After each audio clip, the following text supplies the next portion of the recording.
Hey, Minifish, 15th of May, 2022. I do sincerely pray that you all are doing well, navigating the madness, as I like to say. A lot going on, as we all know, but this one is pretty up front and center. Global leaders are uniting in an urgent call for an international pandemic treaty. This is your loving, caring, friendly World Health Organization, and this is relevant information. People need to understand, that if they're depending on men and depending on these movements and all that the world has to offer, all the false hope and false light that is just offered up left and right as they completely destroy everything, and ultimately your soul is the goal. For those who still believe that there is some way that man is going to pull himself out of this and right all the wrongs of the world, you're completely and utterly delusional. Jesus Christ, the only Messiah, is the only truth, the only way. God bless each and every one of you. Peace and grace to you, sincerely. Many fish. You cannot sit back and wait for a savior. We don't need a Messiah. All we need are decent, honest, hard-working people who are accountable and who have America's best interests at heart. Talked about my Muslim faith, and you're absolutely right that has not Christian come faith. My Christian faith. We cannot continue to rely only on our military in order to achieve the national security objectives that we've set. We've got to have a civilian national security force that's just as powerful, just as strong, just as well funded. That has to be the answer.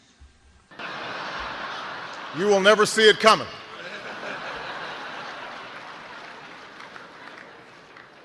You think I'm joking?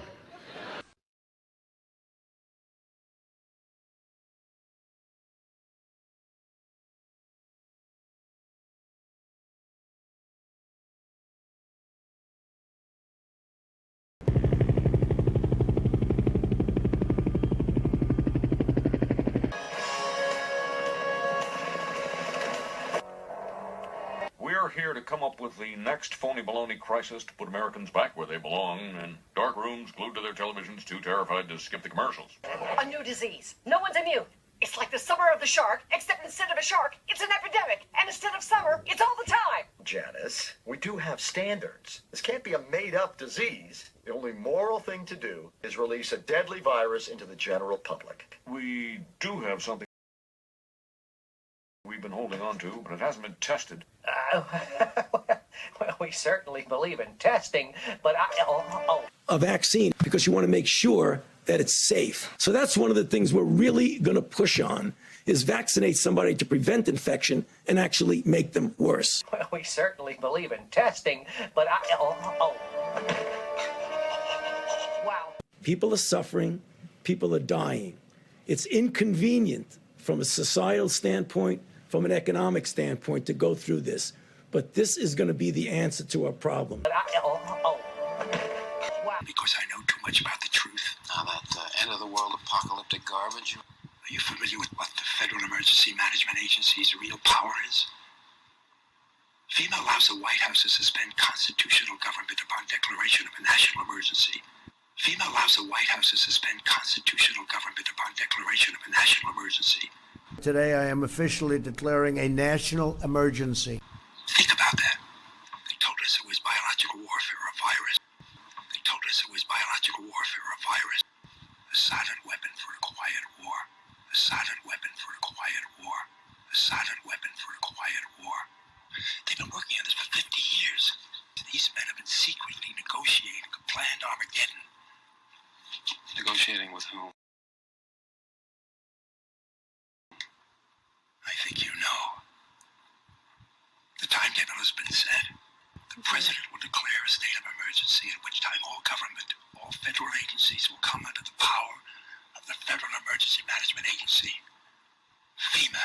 Today, I am officially declaring a national emergency. They call me paranoid. We're going to find out along with the rest of the country. All US states have now been placed under a federal disaster declaration in a record first for the country.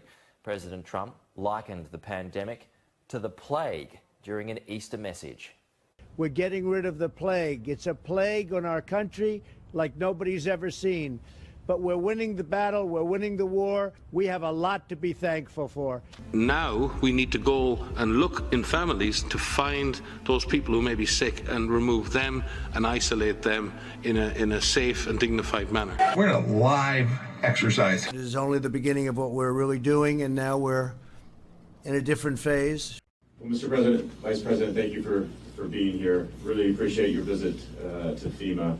I think your visit really, as you indicated last week, by signing the national emergency, has really empowered FEMA, has really empowered FEMA, has really empowered FEMA, has really empowered FEMA. We've got to be very strong, very, very smart, and we've got to come together, not only as a nation, but as a world community. The science behind both the safety and the efficacy of the vaccine is truly extraordinary. We never put people down for asking questions about their concerns about the vaccine, but they need to know that the science that went into it is absolutely pristine. This is the result of decades of very intensive basic and clinical research. And so how do we get the vaccine to them or them to where the vaccine is?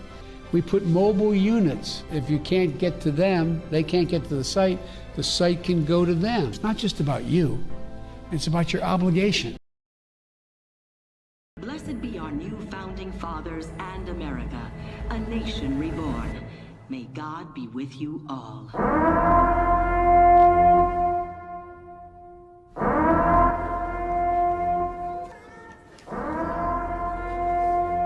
This matters going forward. We're in a live exercise here to get this right. Santa Anita Racetrack, for example, suddenly became a community of about 17,000 persons. The Army provided housing and plenty of healthful, nourishing food for all.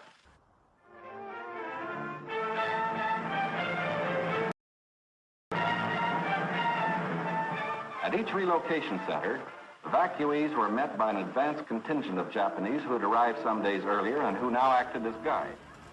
Officially, they were called relocation centers. 2/3 of those incarcerated were U.S. citizens, and there were no hearings or trials held to determine if they did anything wrong or were dangerous.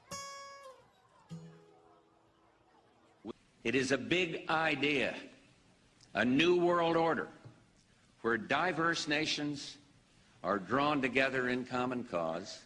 Perhaps we need some outside universal threat to make us recognize this common bound if we were facing an alien threat. It's a trap! It's a trap! It's a trap! Is not an alien force already among us? It's a trap! To achieve the universal aspirations of mankind, peace and security, freedom, and the rule of law. Such is a world worthy of our struggle and worthy of our children's future. We have before us the opportunity to forge for ourselves and for future generations a new world order, where the rule of law, not the law of the jungle, governs the conduct of nations. When we are successful, and we will be, we have a real chance at this new world order. It's a trap! Somebody had to do it. I am the chosen one. You cannot sit back and wait for a savior. We don't need a messiah. All we need are decent, honest, hard-working people. It's called Operation Warp Speed. You knew damn well I was a snake before you took me in. And for the international order that we have worked for generations to build. Ordinary men and women are too small-minded to govern their own affairs. that order and progress can only come when individuals surrender their rights to an all-powerful sovereign. Then said the Jews, 46 years was this temple in building, and wilt thou rear it up in 3 days? Finally, my brethren, be strong in the Lord, and in the power of his might. Put on the whole armor of God, that ye may be able to stand against the wiles of the devil. For we wrestle not against flesh and blood, but against principalities, against powers, against the rulers of the darkness of this world, against spiritual wickedness in high places. Wherefore take unto you the whole armor of God,